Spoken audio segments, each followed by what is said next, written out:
Hi అండి అందరికీ. నా పేరు రంగారాజన్ శెట్టి యూట్యూబ్ ఛానల్.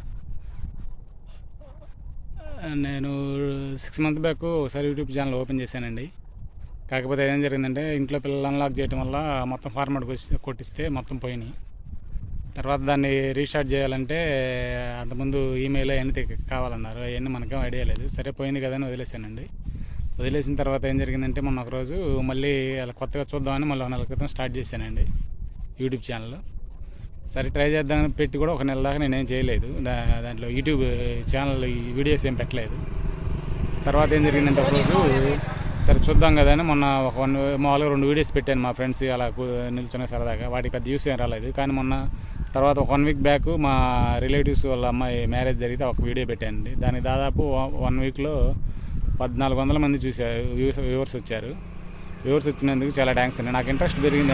చూసి పర్వాలేదు నా వీడియోలు కూడా చూసేవాళ్ళు ఉన్నారు అనుకున్నాను. కాకపోతే మేము చేసే సిమెంట్ వర్క్ వల్ల ఏం జరుగుతుందంటే అండి, నేను చేసే సిమెంట్ వర్క్ ఆ వర్క్ వల్ల డైరెక్ట్గా వీడియోలు ఎక్కువ శాతం వీడియోలు పెట్టాలంటే పెట్టలేకపోతున్నాను. కాబట్టి ఈ చూసిన వాళ్ళు కనీసం 1400 మంది చూశారు. కనీసం ఒక 15-20 మంది సబ్స్క్రైబర్లు వచ్చినట్టు ఇంకా ఇంట్రెస్టింగ్గా ఉండేదండి. అంటే నాకు చూసి మీరు సబ్స్క్రైబ్ చేస్తే బాగుంటుందని నా కోరిక. అంటే మాకు ఎంకరేజ్మెంట్గా ఉంటుందని నేను ఆలోచిస్తున్నాను. సరే అండి, ఇప్పుడు కాబట్టి ప్లీజ్ ఒకసారి సబ్స్క్రైబ్ చేయండి, లైక్ చేయండి, కామెంట్ కూడా పెట్టండి ఎలా ఉంది ఏందనేది. దానివల్ల మేము ఏంటంటే వీడియోలు ఇంట్రెస్ట్గా చేయడానికి బాగుంటుంది. ఇంకో విషయం మీతో మాట్లాడాలనుకుంటున్నాను. మీకు మాట్లాడుకుందాం. ఈ నెలలోనే మనకు స్వాతంత్రం వచ్చింది కాబట్టి ఈ నెల అక్కడి నుంచి విషయాలు మనం మాట్లాడుకుందాం కదా. ఈ నెల ఆగస్టు 15వ తారీఖు కన్నా 2 రోజుల ముందు నుంచి మాట్లాడుకుందాం. మన దేశంలో ఘోరమైన సంఘటన జరిగింది. అలా ఆఫ్కోర్స్ మన దేశం మనది వాక్ స్వాతంత్రం ఏ స్వాతంత్రం ఉన్న దేశం కాబట్టి ఎన్టీఆర్ గారు టెంపర్లో చెప్పినట్టు ఐ లవ్ మై కంట్రీ అన్నట్టు ఎవడే పని చేసుకోవచ్చు. దాని గురించి కానీ బాధాకరమైన విషయం జరిగింది. దాని తర్వాత 2 రోజుల తర్వాత ఆగస్టు 15 వచ్చింది. ఆగస్టు 15 వచ్చిందని అందరూ జెండాలు కట్టి ఇవన్నీ చేసేవాళ్ళు చేసిన అందరూ చేశారు. కానీ ఆ బాధపడిన విషయం తక్కువగా ఉన్నారు. అంటే మనం ఏం చేయలేం కానీ దాన్ని ఖండించే విధానంలో చాలామంది, అంటే ఎక్కువ మంది స్పందించలేదు, తక్కువ మంది స్పందించారు. అఫ్కోర్స్ నేను కూడా స్పందించలేదు అనుకోండి. ఎందుకంటే మన వర్క్ని బట్టి మన విజయాన్ని బట్టి మనలో ఉంటాం. కానీ మనకు సంబంధం లేని విషయాల్లో మటుకు భలే పోతామండి. అది ఏంటంటే ఎంటర్టైన్మెంట్ విషయాల్లో కూడా బట్టి భలే పోతామండి. ఎదుటోడి మనల్ని ఏమన్నట్టు వాడి మీద రాలేటం భలే ట్రై చేస్తాం. అలాంటి విషయాల్లో ఇప్పుడు మనకు వచ్చేది ఎంటర్టైన్మెంట్ ఫీల్డింగ్ ఏదైనా ఉంటే సినిమా ఫీల్డ్ అండి. సినిమా ఫీల్డ్ అంటే నాకు కూడా బాగా ఇష్టం. దానికోసం ప్రయత్నించి తిరిగాను, అన్నీ చేశాను. అంటే పెద్దలను అయితే కలవలేదు, నాకున్నంతలో నేను తిరిగాను. చివరికి ఇంట్లో ఫ్యామిలీ ఉండటం వల్ల వెనక్కి రావటం, ముందుకు పోవటం ఇలా జరుగుతుందండి. వెళ్ళటం ఇలా జరుగుతుంది. కానీ నాకున్న ఏజ్ని బట్టి నేను చూసిన దర్శకుల్లో అప్పటి నుంచి ఇప్పట్లో 20 సంవత్సరాల్లో తక్కువ బడ్జెట్తో కంటెంట్ ఉన్న సినిమాలు, అంటే కంటెంట్ జనాలు నచ్చే సినిమాలు, సింపుల్గా తీసే సినిమాల్లో బాగా ఉన్నవాళ్ళు ఎవరంటే పూరి జగన్నాథ్ గారు ఒకళ్ళు, కృష్ణవంశీ గారు ఒకళ్ళు. వీళ్ళిద్దరు ఇప్పుడు ఫేడ్ అవుట్ అయిపోయేవాళ్ళు. ఇంకా చాలా మంది ఉన్నారంటే మినిమం హీరోలకు లైఫ్లు ఇచ్చిన వాళ్ళు ఇద్దరు చెప్పుకున్న తర్వాత ఇప్పుడు రాజమౌళి గారు వీళ్ళందరూ వచ్చారు కాదనలేదు. వాళ్ళ రేంజ్ వేరు, వీళ్ళ రేంజ్ వేరు.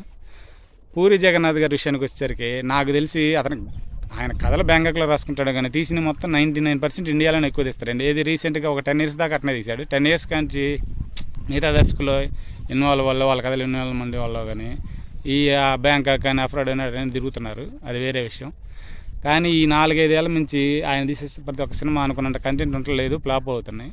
కారణం ఏంటంటే బడ్జెట్ ఓవర్ అయిపోవటం ఒకటి, 2 కథ లేకపోయినా గ్రాండ్నెస్ కోసం ఒకటి. అంటే ఇప్పుడు దర్శకులతో పోటీ పడాలని ఆయన ఉన్న సహజత్వాన్ని కోల్పోయి వేరే రకంగా కథలు తీస్తున్నారు.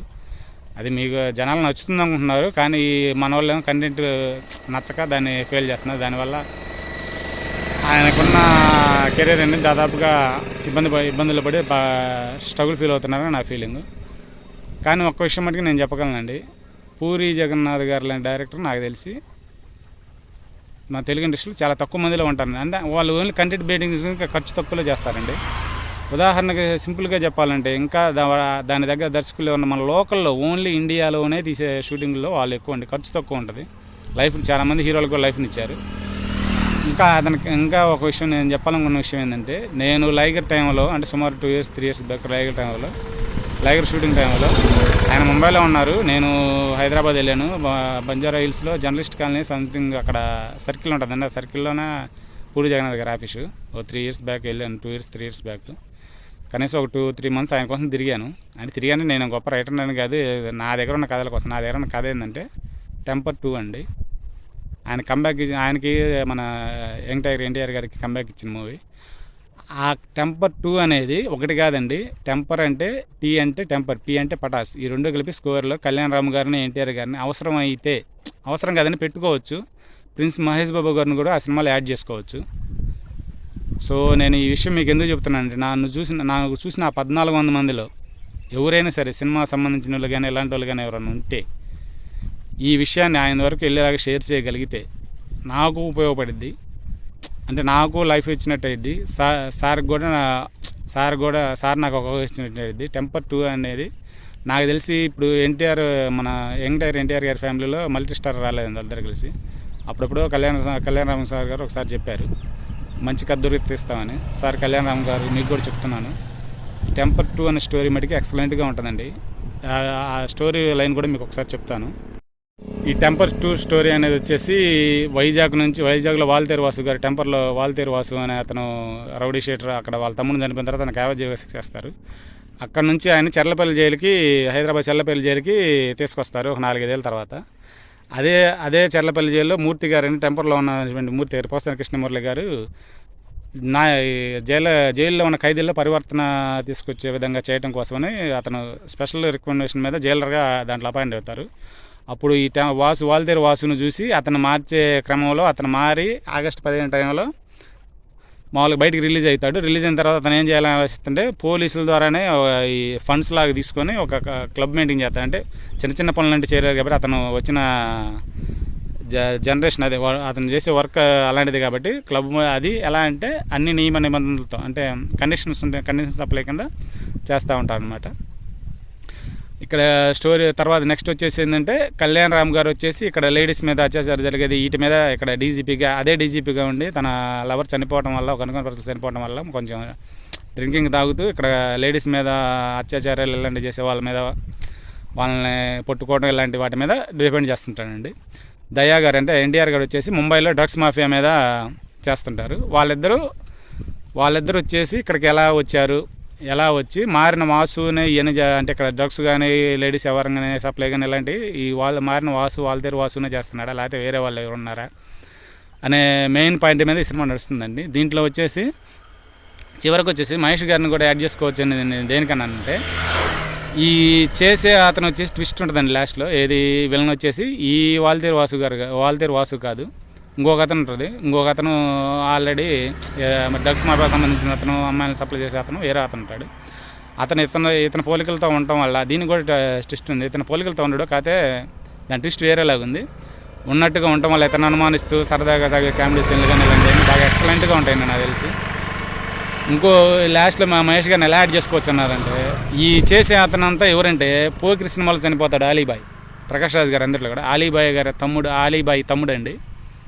ఆ ట్విస్ట్ కన్వర్షన్ చేయడానికి మనం మహేష్ గారిని కూడా యాడ్ చేసుకోవచ్చు. స్టోరీ వచ్చేసి మరి సూపర్ లైన్ అండి. ప్లీజ్ దయచేసి ప్లీజ్ మిమ్మల్ని కోరుకునేది ఏంటంటే, ఒక లైఫ్ టర్న్ అవ్వటానికి అంటే మీరు ఏం లేదు, దీన్ని షేర్ చేసి లైక్ చేసి నా కామెంట్లో పెట్టి ఆయన వరకు పోయేలాగా షేర్ చేయగలిగితే చాలు. కొందరు లైఫ్లు బాగుపడదు. అంటే నా లైఫ్ నాకు అనుకున్నది నేను చేయాలనే కోరిక అండి. ఎన్నాళ్ళ నుంచి ట్రై చేస్తున్నాను. పోనీ ఆడికెళ్ళి ట్రై చేద్దామంటే ఎవరిని కలవాలో తెలియదు, ఏం చేయాలో తెలియదు. అది కాక మనకి ఫ్యామిలీ ఉంది, మనం చేసే సిమెంట్ వర్క్ వల్ల అన్నీ కుదరట్లేదు. ప్లీజ్ అందుకని ఒక్కసారి నాకు ఈ అవకాశం ఇస్తారని మనస్ఫూర్తిగా కోరుకుంటున్నానండి. సినిమా స్టోరీ వచ్చేసి సూపర్ ఉంటుందండి.